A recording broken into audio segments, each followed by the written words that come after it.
Hello everyone. तो आज हम डिस्कस करने वाले हैं कि बीएड के अंदर लेसन प्लान कैसे बनाते हैं।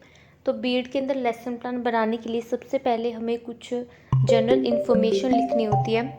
जैसे कि सबसे पहले हमें लिखना होता है लेसन प्लान नंबर। उसके बाद हमें लिखनी होती है डेट कि हम कौन सी डेट को ये लेसन प्लान बना रहे हैं। उसके बाद हमें लिखना होता है प्यूपिल टीचर्स नेम। यहाँ पर आपको अपना खुद का नेम लिखना है। उसके बाद क्लास, आप कौन सी क्लास के लिए लेसन प्लान बना रहे हैं। तो आज जो हम लेसन प्लान डिस्कस कर रहे हैं वो है 9th क्लास के लिए, और जो हमारा सब्जेक्ट है वो है लाइफ साइंस, और जो हमारा टॉपिक है वो है जीवों की विविधता। और उसके बाद आपको लिखने होते हैं ड्यूरेशन, पीरियड है वो कितने टाइम का था। जब आप स्कूल में टीचिंग करने के लिए जाते हैं तो वहाँ पर एक लेक्चर जो कितने टाइम का होता है वो क्या होता है आपका ड्यूरेशन। ठीक है, अगर वो 30 मिनट का था तो यहाँ पर आप 30 मिनट लिखेंगे, और अगर वो 35 मिनट का था तो यहाँ पर आप 35 मिनट लिखेंगे। उसके बाद आता है रोल नंबर। यहाँ पर आपको अपना कॉलेज का या फिर यूनिवर्सिटी का जो भी आपका रोल नंबर है वो आपको यहाँ पर लिखना है। उसके बाद आपको लिखना है एवरेज एज ऑफ प्यूपिल्स। ये आपको, आप जिस क्लास के लिए लेसन प्लान बना रहे हैं उस क्लास की स्टूडेंट की एवरेज एज कितनी है वो आप लिख देंगे। ठीक है, अगर आप 6th क्लास का लेसन प्लान बना रहे हैं तो आप 6th क्लास के स्टूडेंट की एवरेज एज लिख देंगे। 7th क्लास का बना रहे हैं तो आप 7th क्लास के स्टूडेंट की एवरेज एज लिख देंगे। तो आज का जो हमारा लेसन प्लान है वो 9th क्लास के लिए। तो 9th क्लास में जो स्टूडेंट होते हैं वो आपको होते हैं 14 to 15 ईयर्स। आप उनके लिए ये एवरेज एज लिख सकते हैं। उसके बाद आपको लिखना होता है टॉपिक जो है जीवों की विविधता। हमें लिखनी होती है अनुदेशनात्मक सामग्री। अनुदेशनात्मक सामग्री क्या होती है? जो एक टीचर क्लास के अंदर इंस्ट्रक्शन देने के लिए यूज़ करता है वो क्या होती है? अनुदेशनात्मक सामग्री।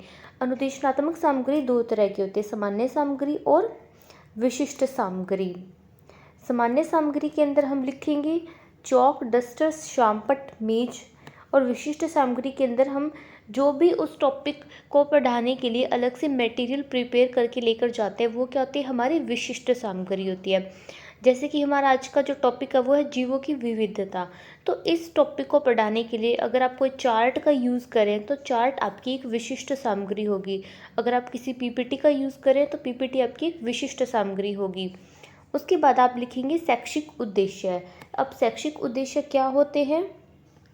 शैक्षिक उद्देश्य होता है कि एक टीचर जो क्या है वो स्टूडेंट को क्या चीज़ सिखाना चाह रहा है। वो जो भी सब्जेक्ट पढ़ा रहा है, जो भी टॉपिक पढ़ा रहा है, उस टॉपिक को पढ़ने के बाद स्टूडेंट क्या चीज़ सीखेंगे, वो क्या होता है? एक टीचर का उद्देश्य होता है। ठीक है, जैसे आज का हमारा टॉपिक है जीवों की विविधता। तो इस टॉपिक को पढ़ने के बाद स्टूडेंट क्या चीज़ सीखेंगे, या फिर मैं इस टॉपिक को पढ़ाने से स्टूडेंट को क्या चीज़ सिखाना चाह रही हूँ, वो क्या हो गए? मेरे शैक्षिक उद्देश्य होंगे। तो ये शैक्षिक उद्देश्य भी काफ़ी अलग इसके टाइप्स होते हैं। जैसे कि पहला होता है ज्ञान संबंधी उद्देश्य, कि स्टूडेंट को किस चीज़ का ज्ञान मिलेगा, कि उन्हें जीवों के वर्गीकरण के बारे में उनको जानकारी मिलेगी। सेकंड है समझ, बच्चे वर्गीकरण के बारे में समझकर बता सकेंगे। थर्ड है कौशल, बच्चों में खोज प्रतिभा का विकास होगा। फोर्थ है प्रयोग, बच्चों वर्गीकरण का ज्ञान का जीवन में प्रयोग कर पाएंगे। फिर हमारे पास आता है पूर्व ज्ञान परीक्षण। कोई भी टॉपिक जब हम स्टूडेंट को करवाते हैं तो सबसे पहले हमें उनका पूर्व ज्ञान परीक्षण करना होता है कि उस टॉपिक से रिलेटेड स्टूडेंट को पहले से कितनी चीज़ें पता है और आपको उन्हें कितना और बताना है।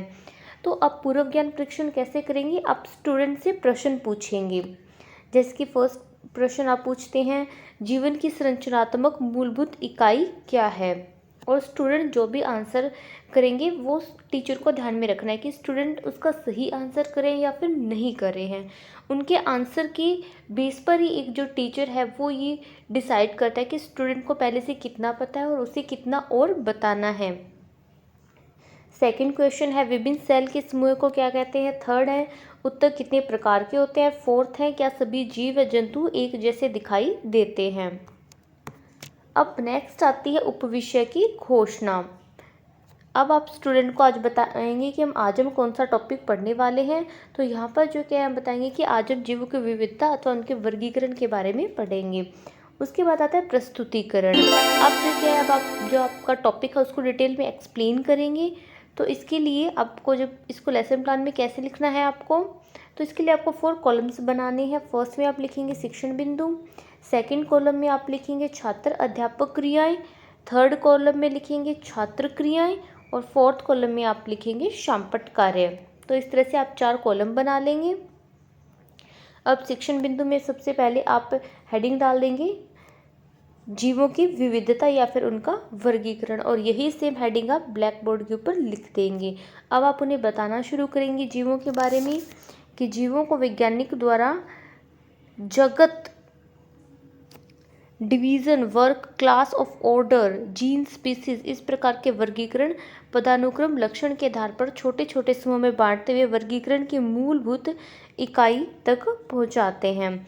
और यहाँ पर छात्र क्रियाएं क्या होगी, बच्चे जो क्या वो ध्यानपूर्वक सुनकर नोट करते हैं। तो इस तरह से आप उनको जीवों के बारे में एक्सप्लेन कर देंगे, जो जीवों का वर्गीकरण है। आप ये सब नोट कर सकते हैं। और अगर अभी तक आपने वीडियो को लाइक और चैनल को सब्सक्राइब नहीं किया है तो आप वीडियो को लाइक और चैनल को सब्सक्राइब कर दें। साथ में आप इसे बीएड के और भी स्टूडेंट्स के साथ शेयर भी कर सकते हैं। और आपको ये लेसन प्लान कैसा लगा ये आप कमेंट करके बता सकते हैं। फिर अब नेक्स्ट अब हमें हेडिंग डाल देनी है मोनेरा। अब आप जो कि मोनेरा जीवों के बारे में उन्हें बताएंगे कि इन जीवों में न तो संबंधित केंद्रक और कोशिकांग होते हैं और न ही उनके शरीर बहुकोशिकांग होते हैं। इनमें कुछ में पाई जाने वाली विविधता अन्य लक्षणों पर निर्भर करती है। तो इस तरह आप उनको मोनेरा जो जीव होते हैं जो इस कैटेगरी के अंदर आते हैं उनके बारे में बताएंगे। और आप ब्लैक बोर्ड के ऊपर हेडिंग डाल देंगे मोनेरा। उसके बाद अब जो आपने उन्हें बताया है उससे रिलेटेड क्वेश्चंस पूछेंगे, क्योंकि आपने देखा होगा कि टीचर जो क्या है जो भी पॉइंट एक्सप्लेन करता है तो वो बीच में क्वेश्चंस भी पूछता है, जिससे जो कि एक टीचर को पता चलता है कि स्टूडेंट को वो चीज़ समझ में आ रही है या फिर नहीं आ रही है। तो आपको भी यहाँ पर स्टूडेंट से क्वेश्चंस पूछने हैं। फिर सेकंड हमारा आता है वो है प्रोटेस्टा। अब आप उन्हें प्रोटेस्टा जीव के बारे में बताएंगे कि ये क्या होते हैं और अब ब्लैक बोर्ड के ऊपर हेडिंग डाल देंगे प्रोटेस्टा।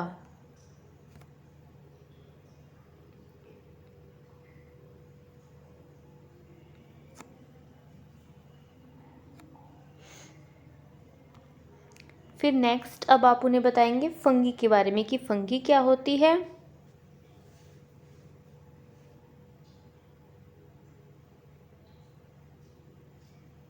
और आप ब्लैक बोर्ड के ऊपर हेडिंग डाल देंगे फंगी। और स्टूडेंट की क्या एक्टिविटी होगी कि छात्र जो कि इसको ध्यान से सुन रहे हैं, तो अब आप स्टूडेंट को एक्सप्लेन कर देंगे कि फंगी क्या होती है।